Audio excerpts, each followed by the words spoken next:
When a kidney stone is too large to pass, doctors often turn to a procedure called PCNL.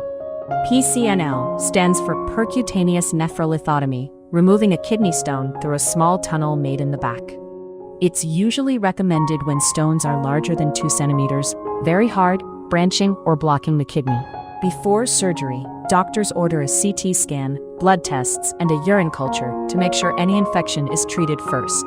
In the operating theater, the patient is under general anesthesia. A small 1 centimeter incision is made in the back.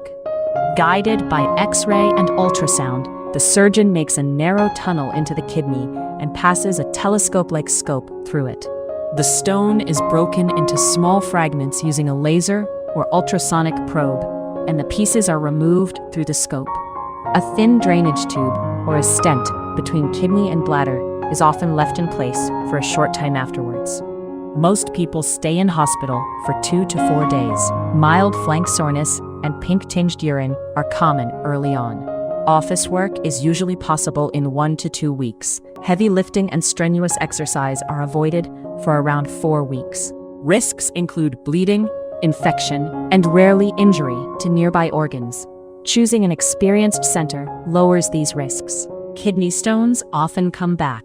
Drinking enough water, moderating salt, and analyzing the stone help prevent new ones.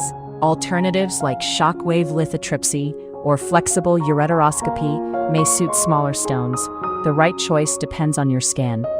Did you know you can get this treatment abroad at the same quality you'd get in the US or Europe for a fraction of the cost? Ginger Healthcare is one of the world's most trusted medical travel companies.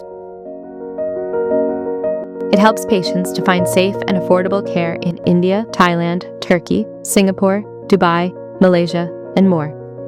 Visit ginger.healthcare or check the description for details.